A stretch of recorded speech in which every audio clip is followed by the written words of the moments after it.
Hi everyone, this is Andrea Smith, your stress resilience coach, cognitive behavior therapist, and author of Fear Less, Live More. Today, my masterclass topic is just do it. 6 ways to overcome procrastination at work. I hope you're all well today. Now, procrastination is an issue of perspective.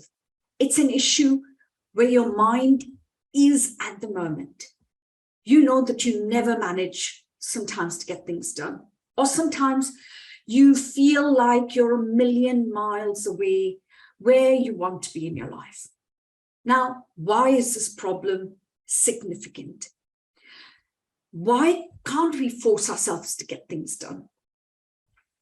It's a matter of how motivated you are towards doing now whatever you need to do, and how much energy you have to focus on that task in hand.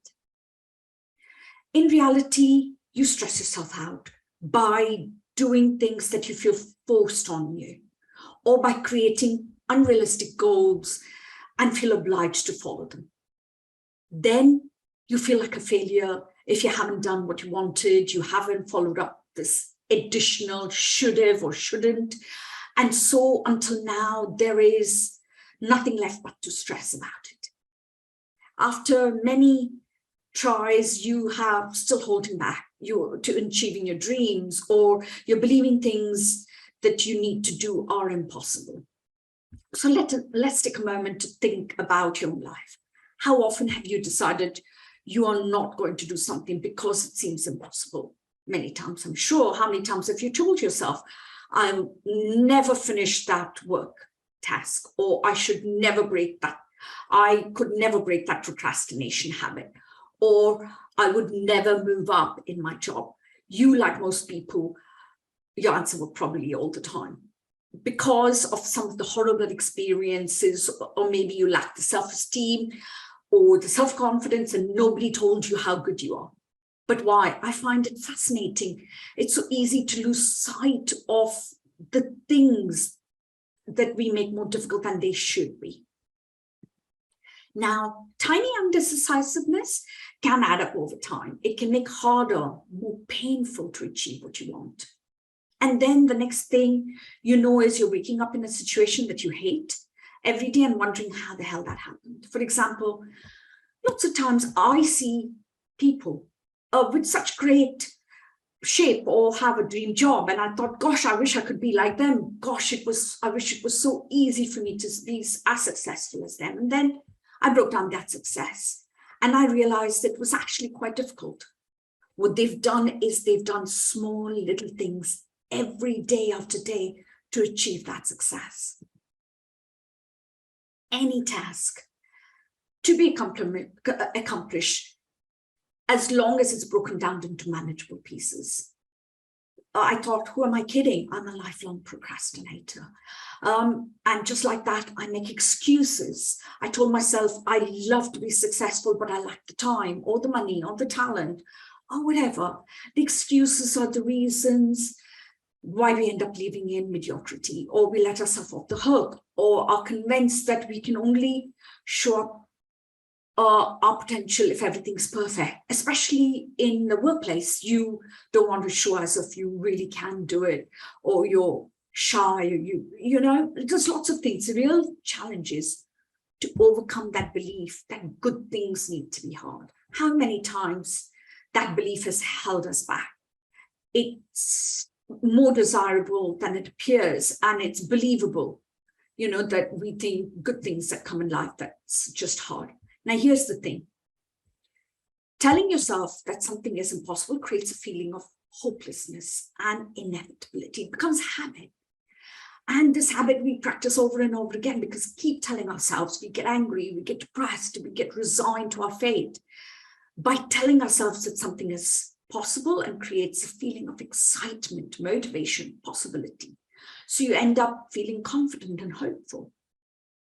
So it actually changes the way you behave and what you do. So more relaxed you are, the quicker you will get to that project and not procrastinate. You might ask yourself, what's the catch? Overcoming Procrastination means that you're rewiring your daily habits so you can be more productive, no matter what you're doing. Now, we all want the best for ourselves and we want to feel productive. But when we procrastinate, you know that we stress ourselves so much. Procrastination is nothing to do with avoiding responsibilities, activities that are forced on you. The best way to stop your procrastination, stop doing things, letting go of any stress that you face. So how do you make that happen? There's several simple steps, very useful methods we could try. Take a second and think about it. If you're plagued with procrastination and you start to believe in yourself, little by little, accomplishing small goals. Imagine what you accomplish in your work and your home life. When you realize that these are the steps you can take for future projects to overcome any negative perspective, getting things done, instead of wasting your time feeling stressed out and therefore procrastinating. Now, here are my 6 steps. Stop running around like a hamster's wheel. A busy week just seems no end. The task lists keep growing and you have to fight a few battles that are necessary. And it takes a lot out of you, dealing with a bunch of challenges at home and at work. So how do you get to stop? First, take care of the basics, like drink enough water, go for a little walk to clear the air, sit outside, watch, in the evening, the moon, or, just get some perspective. Second is relax, a hot bath, relaxing with some music. Any one of the things can help. Third point is when you sit down with your task list, stop pruning it to the ones that you don't need to do right now, which need to be deleted outright. And others can be moved to the day in which you can actually do them. Fourth point is renegotiate your schedule. Think of what commitments you have and how you're going to better be productive with your time and decide when you want them. Be done. Now, my 5th point is really, really important, guys, because it's the habits that we create.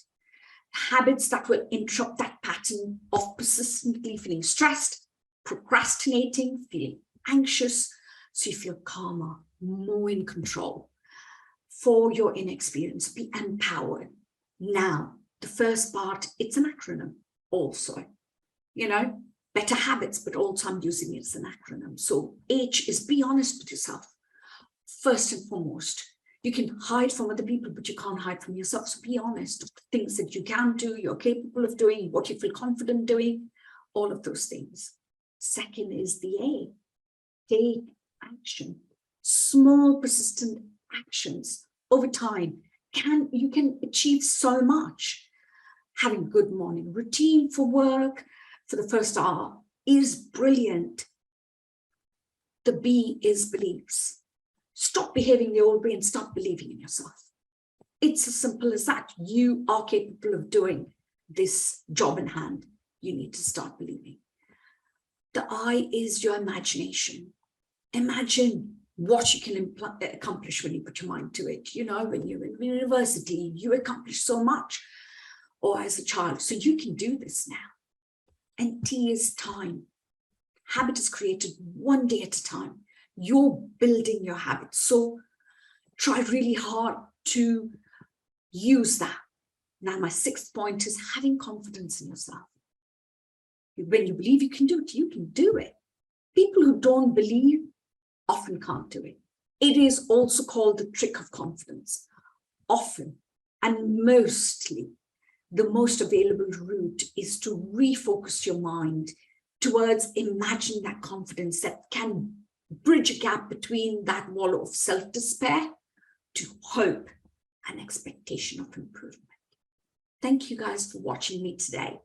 I look forward to hearing in the comments below anything you have to add or you'd like to chat with me. Please don't hesitate to reach out. This is Sanjay. Just do it. Bye for now.